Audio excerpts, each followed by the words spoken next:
Kia tau te Māori o runga, kia tau te Māori o raro, pahiratia te turi wairua, pahiratia te turi tangata.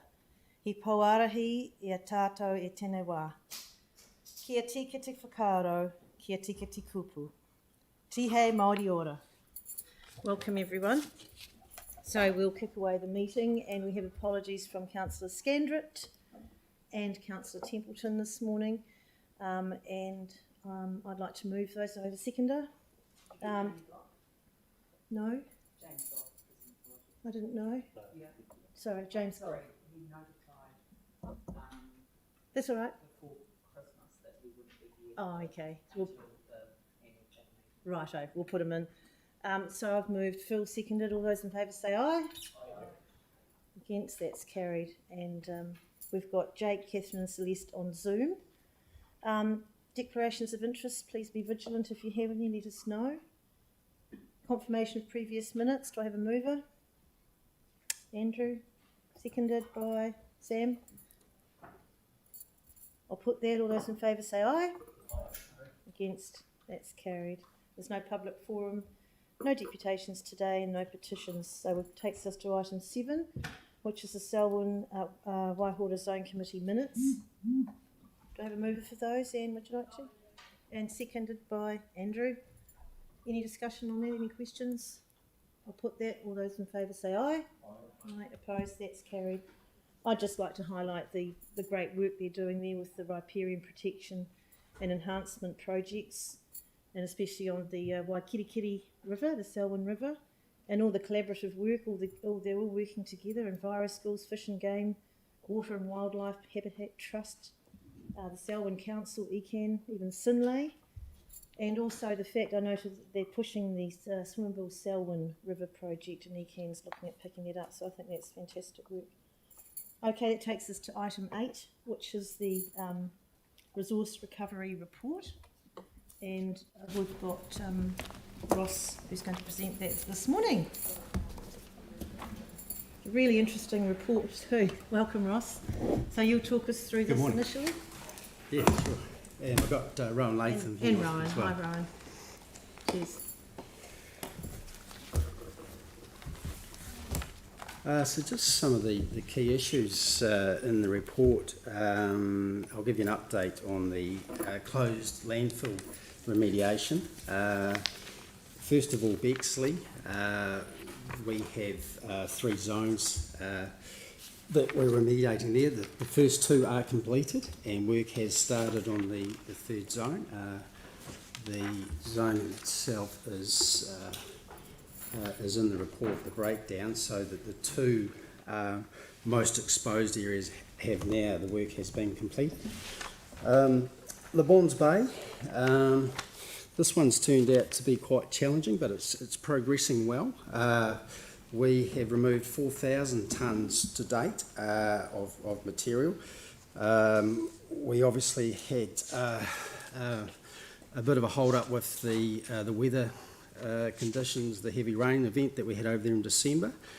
Fortunately, the bund that we'd created to protect any of the landfill material from entering into the stream acted as preventing any of that floodwater entering into the landfill area, but also protected us. We got a little bit of inundation of water from the volcanic eruption near Tonga as well, so that prevented any further material going out into the stream.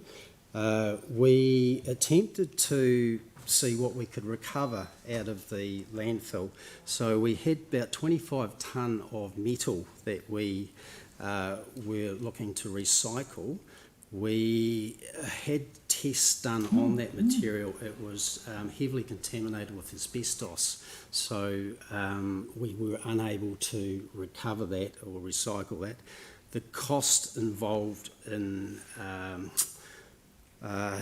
decontaminating worked out about $17,000, whereas the value of the material was only around about $1,000. So unfortunately that went to Cape Valley with the remainder of material. We're expecting the work to be finished the next couple of weeks there, and then just another week for the recontouring of the land. Sorry, Ross, can I just interrupt, because the report says to date over 2,000 tonnes. I know there's a bit of a time lag. Now you're saying there's 4,000 tonnes you've recovered, and you initially estimated there would be likely 3,600, but there's more there than you thought. So what, have you got a new estimate of what might be? So the 4,000 is the current to date, so it's updating from the report itself. The 3,600 was the original estimate. Then once we obviously started getting into the landfill and digging, we found another pocket, another area of material, which when it was first surveyed wasn't identified. So we're pretty confident now that there's a 500 tonne left, and that'll be the end of it. So there will be a cost increase, but perhaps not too massive. There will be, but it's still going to come on budget at this stage. So yeah. Okay, great. Yeah. Barry's Bay, we are preparing, and we'll have that very shortly, a report. There's some minor damage to the seawall. We were asked by council to look at protecting that particular landfill against sea level rise. So we're looking at 4 options just to repair the wall. The straight out repair using geotextile is probably something we're not favourable because of the plastic fibres associated with the geotextile. We could repair the wall with rock and vest revetment. I don't want to be cheeky here, Councillor Major, but another option is sheet piling. We're considering, which is an option that will work in this situation, and a removal to Cape Valley. So we'll have a report to council in the next few weeks on that. So Ross, on that one too, it's a little bit... Oh no, I see, one of them's Barry's Bay landfill aftercare, and one of them's, the transfer station, one of them's the landfill. Yeah, one's so we're compliant doing and one's not. Yeah, so we're doing an upgrade on the transfer station as well. Right, but the Barry's Bay landfill's been deemed non-compliant. Correct. Yeah, it's not. We've prioritised the work around that. We've been working with ECAN. The risk of that landfill leaching or any material coming out is very low. So we've taken the time to put a number of options together so council can decide which is the best way to proceed on that one. Okay. So when are they coming back, do you know? We're just waiting for some final costing, which should be the next week or two. Okay. If we can move to Onuku. So we had an abatement notice on Onuku, which we ECAN have agreed that they will cancel that and reissue one once we have an agreed time frame to complete the work on that. We've had a delay, and this is with DOC, with the removal of the lizards. We've identified lizards on the landfill site, and we need to work through a program of getting permission to work, but there's a 9-month delay in processing those applications. Really? Yes, so ECAN are aware of that. They're okay with that situation, and as I say, we'll reissue the abatement with a new date that we can work towards. If we can perhaps move now to the organics processing plant. So as you are aware, excuse me,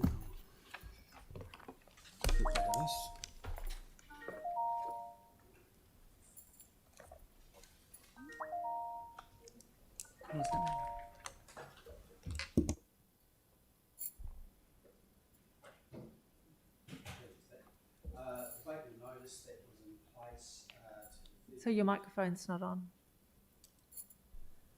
Right, we're away. abatement notice that was in place to the 31st of January. So during that period, we've done a lot of work on the site, working with Living Earth to meet the requirement of no offensive objectionable odours beyond the boundary. There is no processing of material happening outside and out of the tunnels or in the screening shed. All the compost that was on site, was being stored on site, that has all been removed.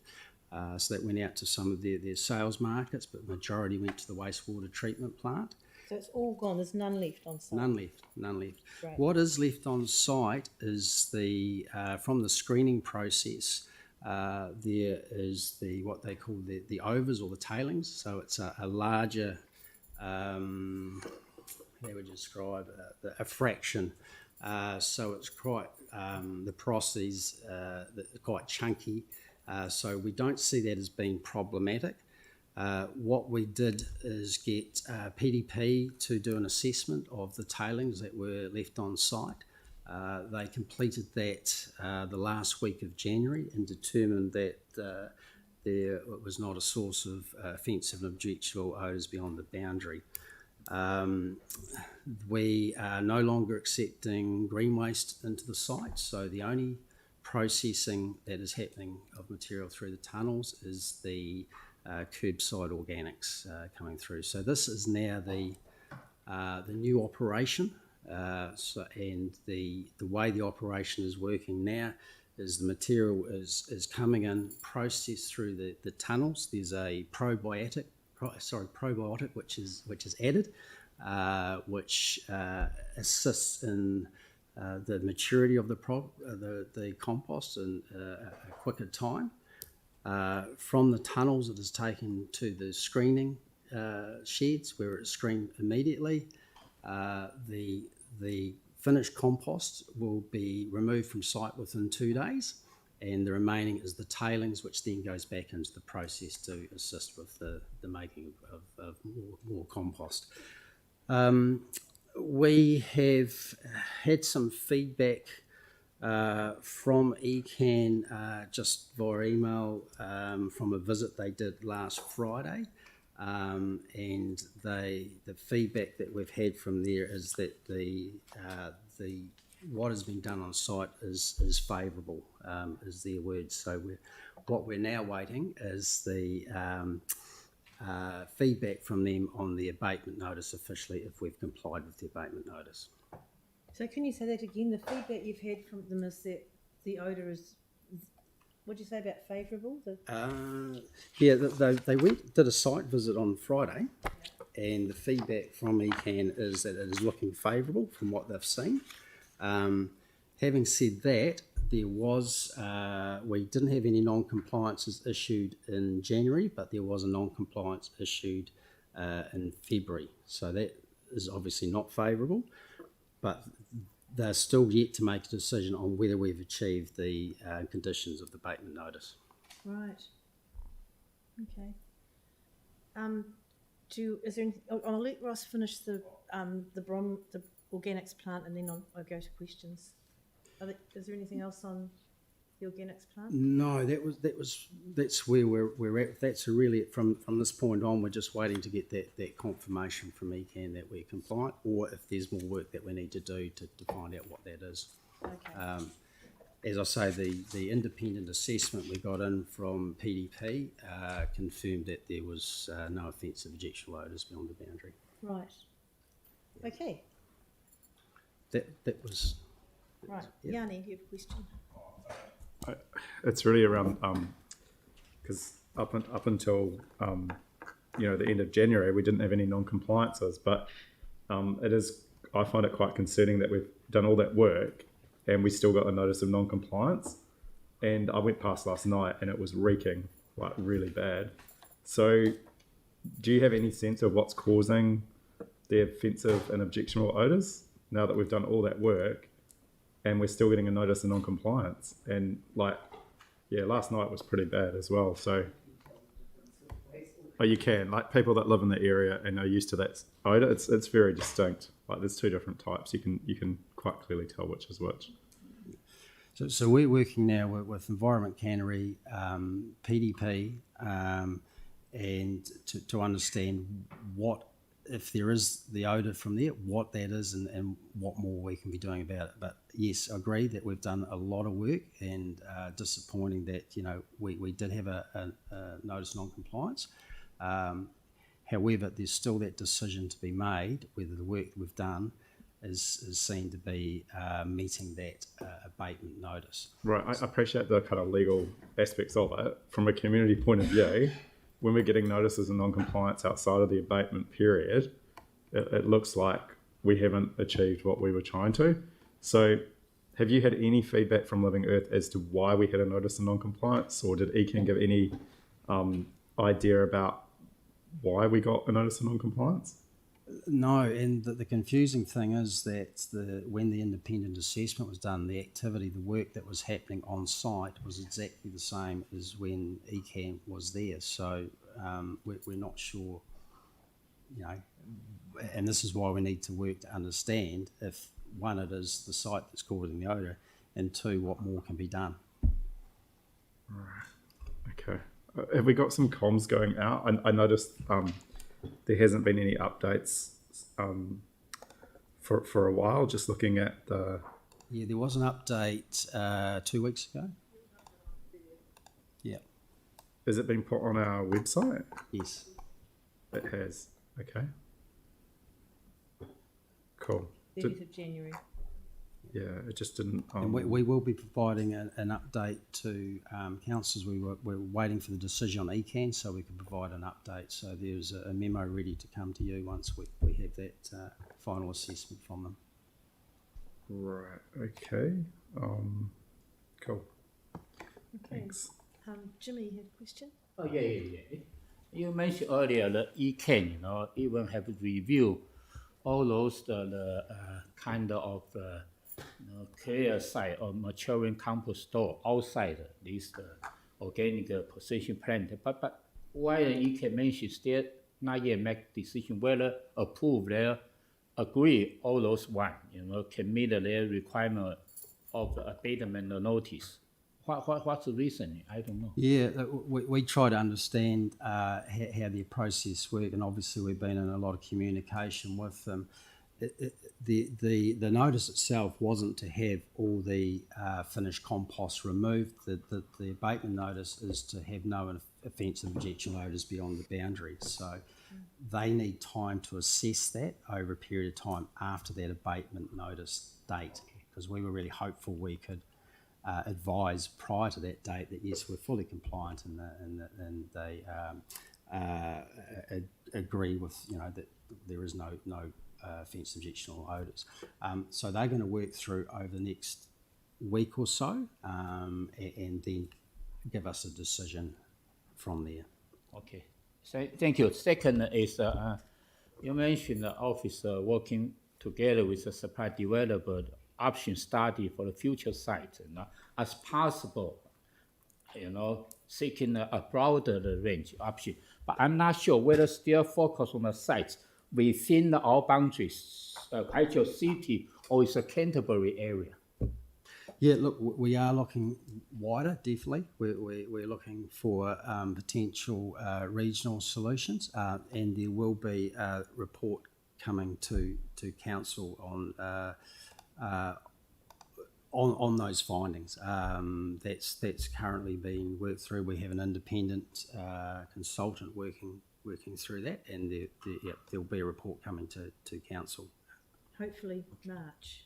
Is that correct? Yes, Yeah. 10th of March, yes. Not that far away. Okay. Is that it, Jimmy? Yeah. Okay, thank you. But whether this all your oral presentation, or we have some other question, can we ask? Oh, you will just do the organic. So this one. plant and then- Okay. Thank you. Okay. And That's then it. Phil's got a question. Hi guys, I hear you say that the green waste is not going through the system. Is that to stop it overloading what you have to do? Yeah, the the less we need to be putting through the system. There is, when I say we've stopped, we do need some for the porosity through the process. That'll be your tailings, though, probably. Tailings as well as, yeah. So we've arranged that we can Take some if you turn that off, turn that on as required, But so generally, the green waste will be going up to Oxford, where the other stuff is. where the other goes to. Yep. So that's been arranged to Okay, that. that's fine. So just to be clear, instead of us carting it 100 metres we're having to now cart it to Oxford, not by us, but it is going there. It will, but some of it is still being used. So, Understand. and what will happen is, being seasonal, once that tailings that we have there, we'll get through that pile, we're probably going to require it. So, rather than buy in other materials such as sawdust, we will. Yeah, no problem.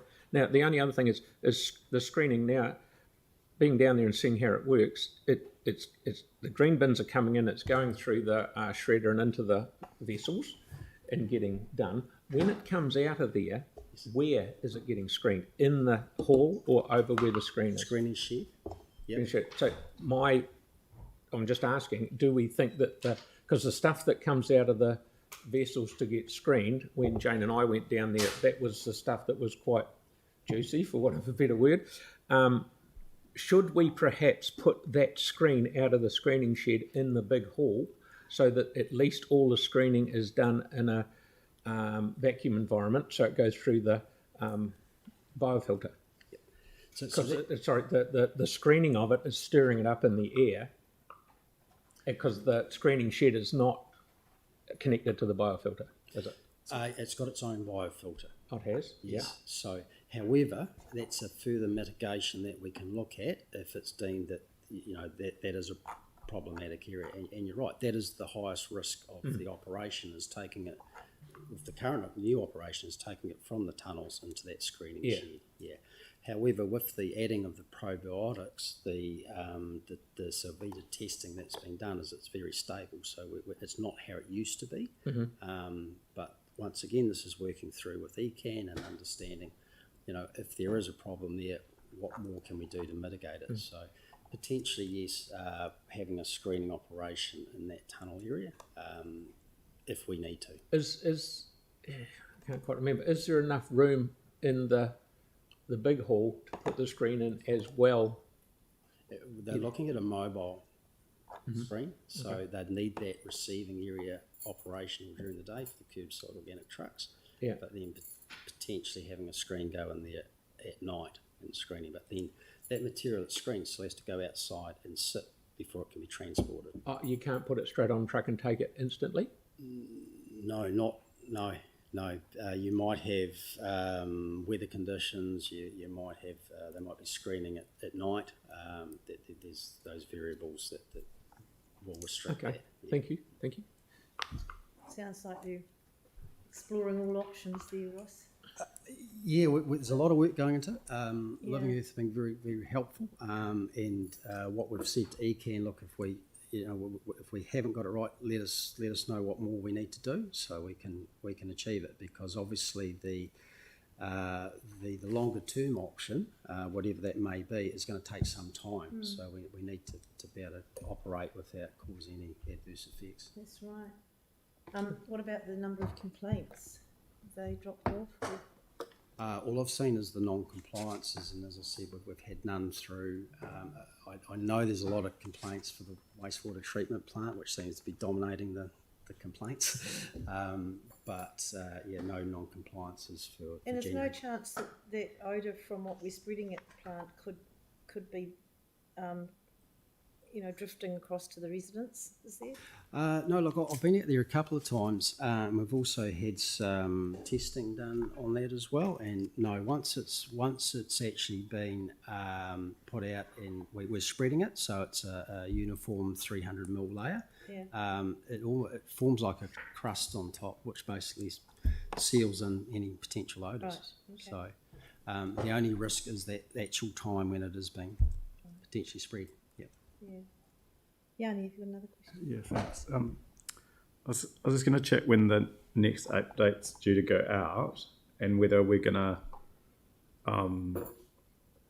whether we can just tell people what's happened in terms of non-compliance and the abatement notice, because the last update that went out made it seem like it said independent consultants have carried out site assessment, including the number of potential odour sources have been eliminated, therefore preventing offensive and objectionable odour beyond the boundary. But given that ECAN's actually given us a notice of non-compliance for that exact thing, if you're in the community, you're going to be pretty frustrated. But given now, because I think the last update was before the abatement period had finished, so now that the abatement period's finished, is there another update that can go out just sort of saying what's happening and maybe encouraging people to continue to report complaints to ECAN? Because obviously that's a really critical thing from our point of view, is that I would presume we still want people to lodge complaints if there's an odour that they're detecting.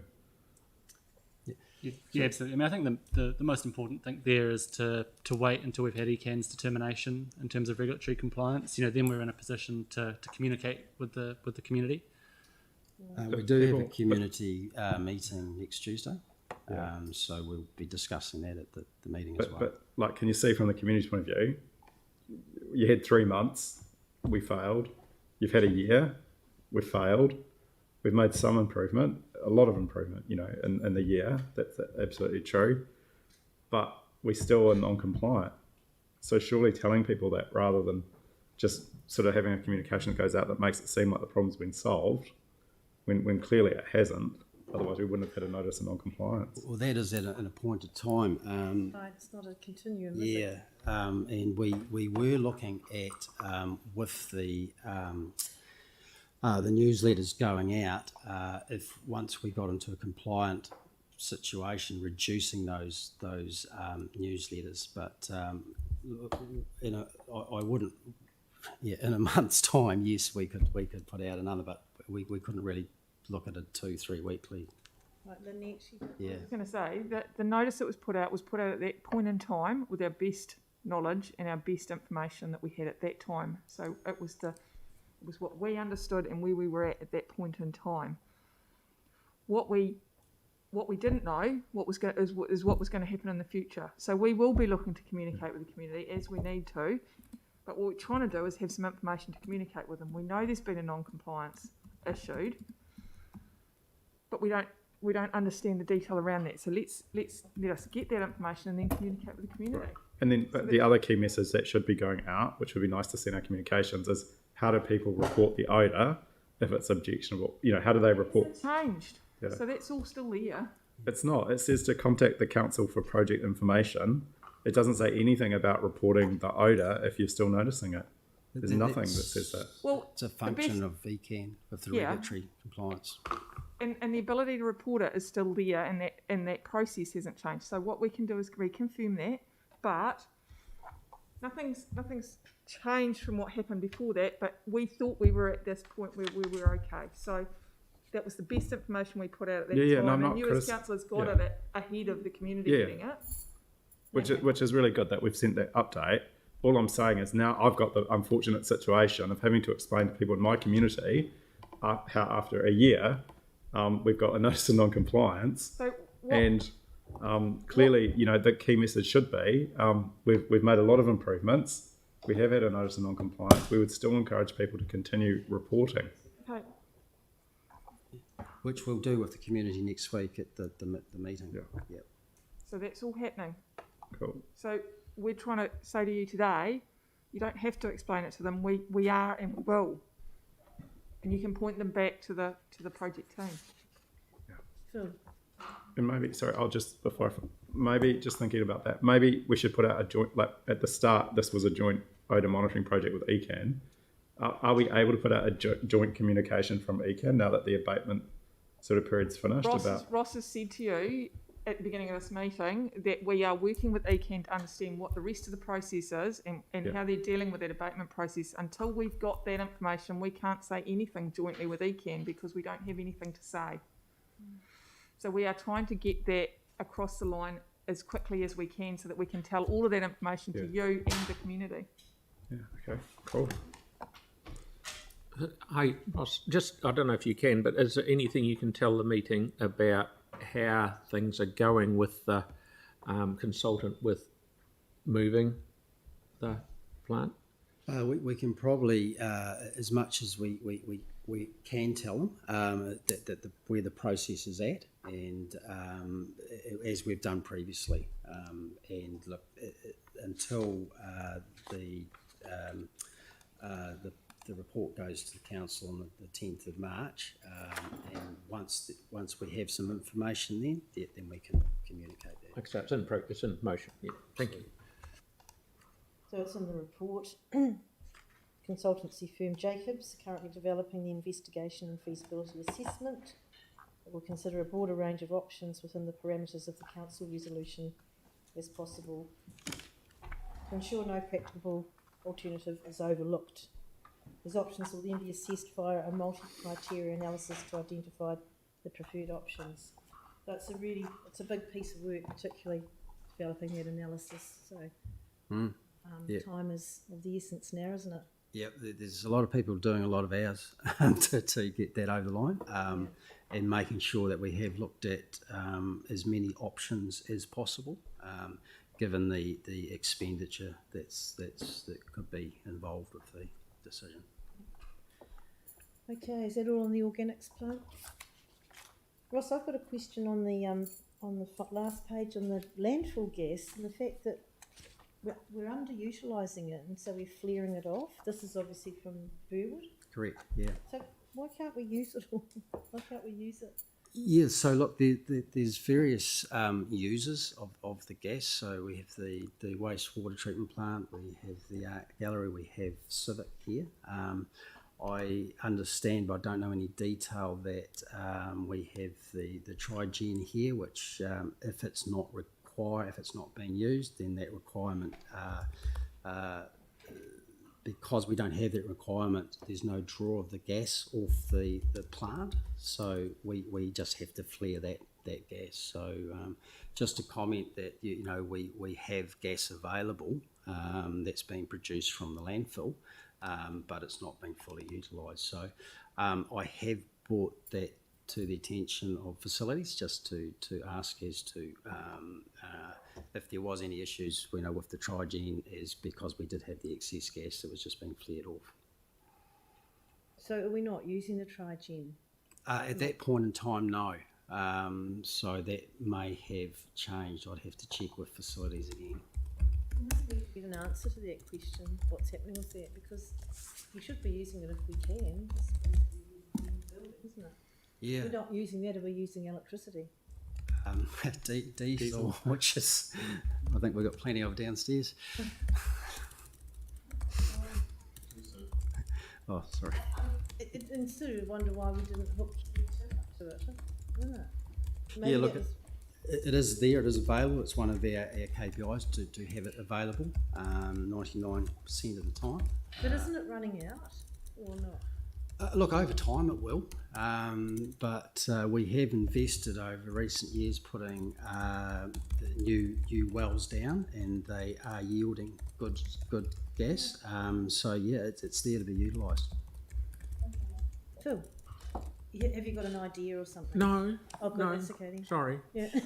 And the car on it. Ross, I was always under the impression, and this might be because of what's happened down at the trickle filters, that the wastewater treatment plant used the landfill gas to dry its sludge, but because the trickle filters are playing up, is there not the sludge to dry? I don't know, because they normally burn wood if they can't get the gas. Yep, that could be another reason for the underutilisation.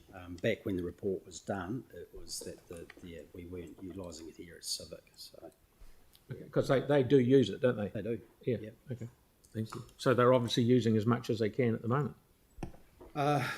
That's some dots I need to join and probably get some reporting on, just so that if we can advise that the gas is available and we've got an excess, that that it has been drawn on. So I'm not quite sure who coordinates that, but I'm quite happy to find out. Thank you. See it, make sure it's utilised. I think that would be really good, because I think maybe they're discarding some of the stuff away from the wastewater treatment plant now, instead of drying it out, aren't they? But let's get the information. Yanni. Yeah. Thank you. Just two things from me. I think we got a memo about the glass recycling, didn't we? But I haven't been able to find it in the But we did get some information. We have had information circulated. There's a briefing immediately after this meeting. Right. Yes. Okay. It's a presentation and briefing. Yeah. Right. Okay. And then obviously on page 44, it's deeply troubling to see the curbside contractor performance.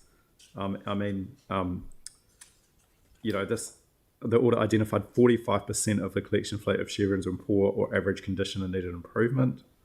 And then if you look at the customer requests around missing the tickets, can you give us some sense, or do we need like a sort of briefing on what's going on? But I think it's incredibly concerning to hear that our key contractor is failing on so many levels, and obviously it's the same contractor that is doing Living Earth. It's waste management, isn't it? So, what do we do? Like, can we get at a high level, or maybe a separate briefing? But I just don't know how any of us can read that and be content with this situation. Can I respond to that? And that so we are working very closely with Waste Management, who are actively working with us to address all the concerns that have been raised. They are actively working to make sure their fleet is up to scratch. And we are currently in the process of working very closely with them to address all the concerns that have been raised, and we anticipate that we will see, and they will see, great improvement. Well, can you just tell me, give us some sense of, because it says the team leader of temporary traffic management and a notice of deficiency, and I don't know what. So they've done an audit. They've let them know that they weren't up to standard. They're addressing that. We were also working with them on how we address the. Sorry, what I'm trying to understand though is what's the standard? Is it like the buses like faulty brakes, or is it just, what is it? No, it's temporary traffic management. It's about COPTM, so the Code of Practice for Temporary Traffic Management, and it's effectively about reflectivity of their signs. That's the basis of it. On the vehicles. On themselves. the vehicles. Right. So it's the signs that are on the vehicles that people can see as they come up to them, because they're working in dusk times and that sort of thing. So they did an audit. Okay. They checked it out. They weren't as reflective as they needed to be in a number of cases, and they are looking to fix them. Yeah. And working on it. It's probably also worth noting just that we're working closely with Waste Management at the moment on their truck liveries, so on the signage on the vehicles, including ensuring that all collection trucks have clear CCC signage, but also signage per waste stream they're collecting. So we're really working closely with the contractor just to make sure that the collection vehicles that are out there collecting everyone's curbside wheelie bins are in absolute tip-top shape. So is it a case of just the trucks being in service for a long time, and just over time they've just not been maintained and not kept up to the standard that they were when they were introduced? I think the only thing we can talk to is that an audit was done and they weren't up to standard. Okay. So they are fixing them. I guess for us, because didn't we extend the contract on the basis of, we have a current contract that is in place. We are working within that contract, and we're working with the contractor to deal with it. Okay. And have you got a sense of which area the missed tickets and damaged bins are coming from? Is there any geographic pattern to what's been going on, or is it just citywide? No, there's no real pattern there. It's Again, across they're the city. looking to address it. Yeah. Okay, and I know like the app's really good that you guys have had developed. Like, it's a really amazing app, really useful. Is there a ability on the app to notify people when the streets are being missed by the Yes, company? we can push messages out, and if it's specific to a particular area, we can target that area.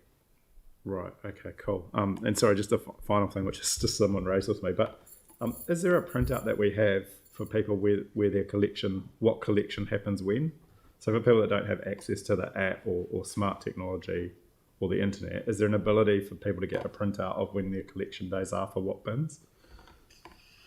They can go to their local library and they'll be able to look it up for them. Yeah, it's on the website. It's on your rates.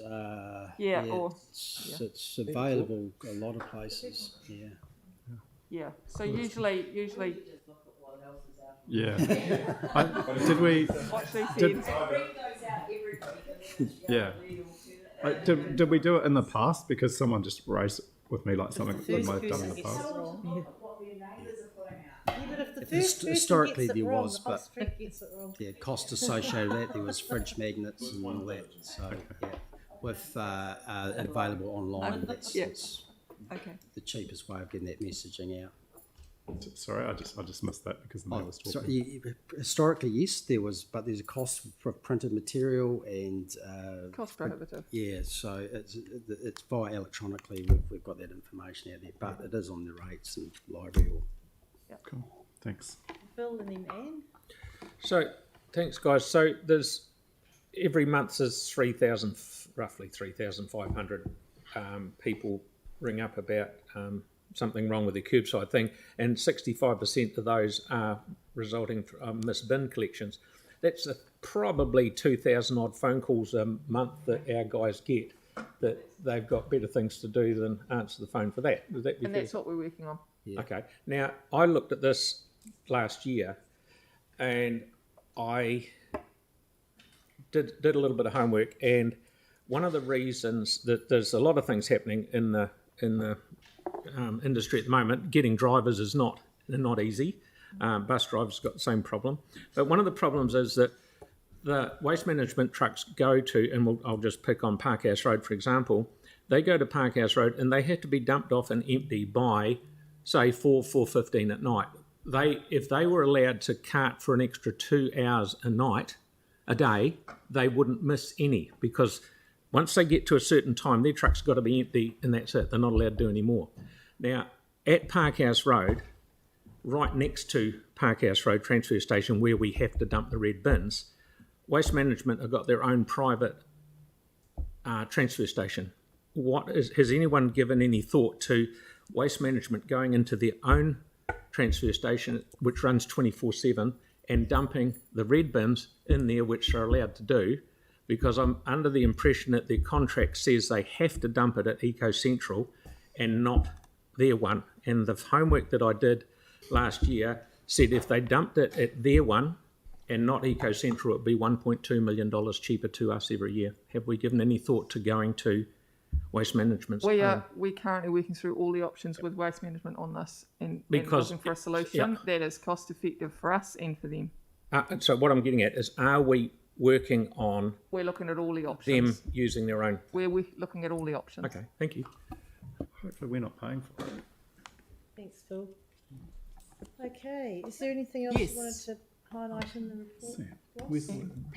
Sorry, Anne, you Yes, had a question. thank you. I'm Yeah, no, sorry. I just actually wanted to give a gold star because actually it seems like you've done a huge amount of work on education in terms of people in bins, and it seems to be having a great effect. Yes. So well done.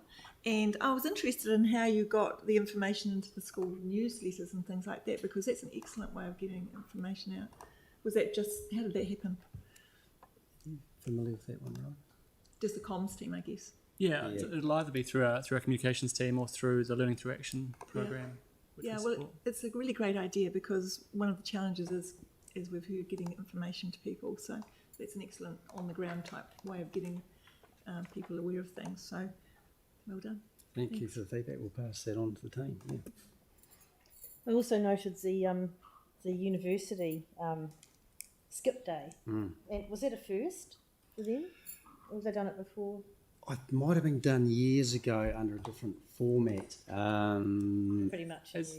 But yeah, it was abused in the past, so we had to keep some quite strict controls over, who could bring material in, and So were they bringing stuff from their flats, or was it just on site?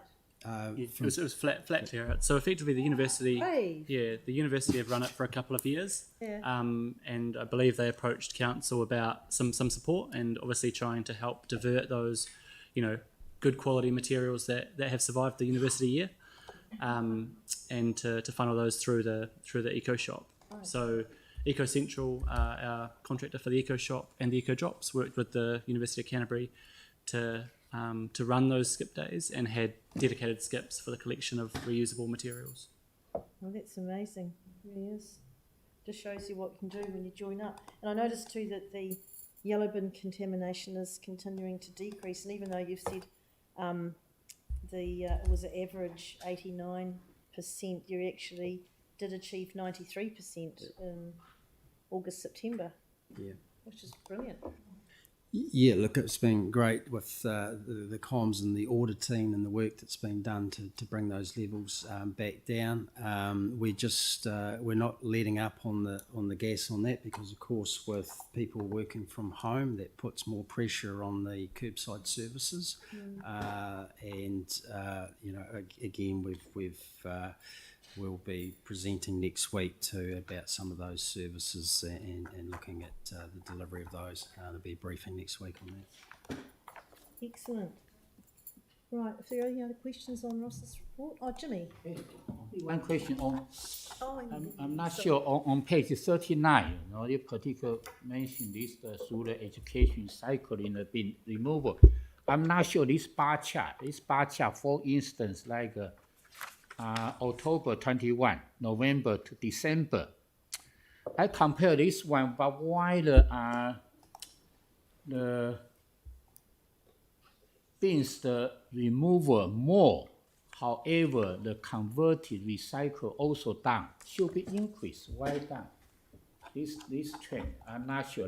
We compare for the last 4 months, why this converted recycled, this trend is down, should be increased. So which graph? Sorry, excuse me. Which graph are you looking at? Yeah, this one. Figure 3, the Removals. Figure recycling three. bin removals. Recycle bin removal, that should be the proportion trend. Why you adjust? So that's bins, all bin audits. I mean, it could be related just to the timing of those checks. So obviously, what the process for the auditing is that those bins will be checked on multiple times. You know, where they've had the contamination, and so once they've contaminated the 3 times, then they're effectively put on a removals list, which is the bars on figure 3. And so that's bins to be removed. But what we do when we go to do the removal is we actually check the bins again, and we're finding that some of those have recovered or are undertaking those good recycling habits that we would expect. And so we actually bring them off that list and consider them converted recyclers. So they've effectively come back to use the system correctly after a pretty stern warning from council that their service may be removed. And so I think that the spike is probably just around the timing or the grouping of those auditings as opposed to a particular change in behaviour that month. Okay, thank you. Okay. So some of those are actually ending up to be gold star residents, so the behaviour's changed completely the other way. They're 100% on top of their game with the recycling. So it's not the same bin, the No. removed bin, and the converted recycle bin. That's total difference. Different. Yep, so that's where we see that come Thank down. you. Yeah. Look, I know I've asked this question before, but I kind of want to keep asking it. The battery recycling. So there are very few places where you can drop them off. And the question I've got is that, the ones that are household use for torches and radios and things like that, couldn't there be just a collection box for them anywhere, and they could be picked up when they're full? It's not, I don't want to add to collection costs, but it just seems to me that we want to make it easy for people to drop them off. And so where are places people go? I mean, even if there was a box where people could take them at the supermarket, or, I'd love one in the council building, but that's only me. So yeah, I mean, you have to jump in a car and go to one of there's only a couple of stores, and there's 1, 2, 3, 4 stores, and then the Eco Drops. Yeah. Look, we'd be happy to look at expanding that. The funding that we've had available for that, part of that has been through the Canterbury Waste Joint Committee. So our next phase has been to roll that out into other towns within Canterbury. So that's this phase that we're just going through now. So we've proven the concept, we've proven the uptake. We're getting not only good recycling and around about a tonne a month of batteries, but the one of the objectives in setting it up was to try and reverse the amount of truck fires and fires at the processing facilities with the lithium ions, which has been successful. Right. So, look, we understand that the more points that we have available, the more convenient it is, the more uptake it's going to get. So we'll have to look at how we can fund that. But even if it was a small container, you know, like even if it, you know, the small containers that weren't, you know, the great big ones. Yeah. The cost itself is in that, because they're a hazardous material, is the processing and recycling of that material. So the collection and the processing of that's where the cost lies. It's not Sorry, is there a risk around having batteries in a box that have been used? There is, and look, some of the supermarkets we approached wouldn't partake in the scheme because of the risk. Their insurance wouldn't cover the potential risk of fire. It seems to be a small risk. Lithium ion is the highest risk, and potentially taping the terminals will reduce that risk, but sometimes you get damaged batteries. So there is that consideration as well. And the boxes that have been receptacles are being built pretty sturdy with that in mind. But it's something we're happy to look at, you know, because the more we can get out of the more hazardous materials we can get out, the better for everyone. It's worth If the lithium ones are the highest risk, then maybe just restricting it to those alkaline or whatever they are. You know, the batteries that we use every day that do run out, and we do tend to get renewals. In terms of the risk, so we have worked really closely with the collections contractor to develop sort of a safe operating procedure for the collection and storage of those batteries. And we've actually recently supplied that to all the territorial authorities in New Zealand as a bit of a template should they want to develop a battery collection system. So we accept that there is still some risk for those businesses, organisations to host a battery collection point, but we've tried to provide as much guidance around that and obviously the safest collection mechanism around that. But as Ross says, you know, the current funding we have funds 7 collection sites in Christchurch. We could add additional collection sites subject to them being prepared to take on those risks and act as a collection site, and also the additional funding for processing those materials. Given that it's a co-funded model at the moment, are you going to do a kind of a written review on what you've learned from essentially it's a pilot, isn't it?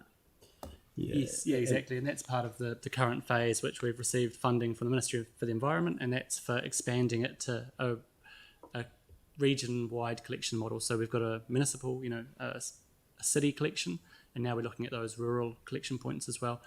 And that's really about understanding the throughputs and the demand for those services, so that it could be rolled out on a national scale. So will we see that report? We can certainly prepare a report on that. We've got milestone reporting for the ministry.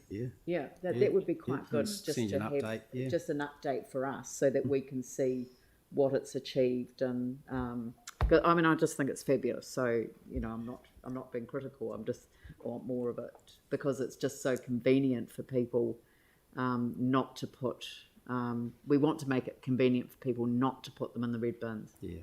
And our end goal out of this is to have that as a product stewardship scheme. So either the importers or the manufacturers. Absolutely, they should be paying pick for up it. the cost. The collection. Absolutely, they should. So that was our intent at the start, and we're heading the right way on that. Good. Thank you. We've got some really good data now, so that will influence those future product stewardship schemes, because we know the tonnages and the costs involved in those collection schemes. So we've really sort of trialled the collection It'd be methodology. quite good, because I think the public would appreciate knowing the difference that they can make by utilising the scheme, and then overall collectively what that then delivers for the region, but also the country. And so in that light, it might be good to have a public presentation, perhaps. It would be great to have a public presentation. Next meeting, or whenever you can get it done by. Yep.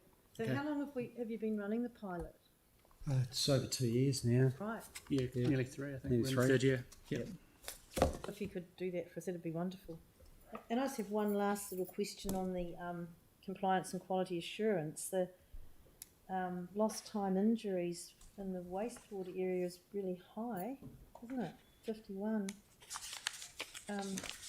So I guess is that just the riskiest area to work in, or was there Sorry, you mean for us, resource recovery? No, it's the wastewater. The wastewater? Yeah, Third column, so it's not Oh, us. yeah. it's not really your department. I Not- suppose not- it's the net, isn't it? No. Helen. Yeah. Okay, I might just put that through the office then. Yeah, that's all right. Are there any other questions? Mike? Not so much a question, more of a comment. Yep. Around the battery recycling stations. I just want to do a bit of a plug actually for Papanui. My 10 Mega, not only do they have one of them, they also do recycling of plastic pots for your plants and seedlings, and polystyrene as well. Fantastic.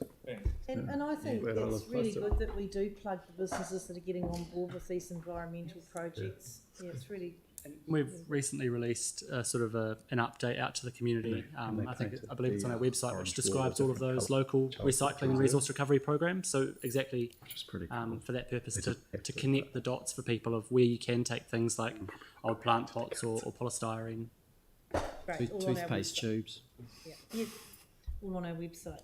That's wonderful. All right, hey, well, thank you for a really good report. I'm happy to move that. Do I have a seconder, Jimmy? I put the motion. All those in favour say aye. No debate. Opposed, that's carried. And I'll close the meeting with a karakia. Tukuna te warua kia rere ki te taumata. Te matatika matapono. Te arahi ina mahi. Ka auratahi te tirakia iki panoku. Kia iki tangaroa. Homie hue tai kia. Kia ora, thank you.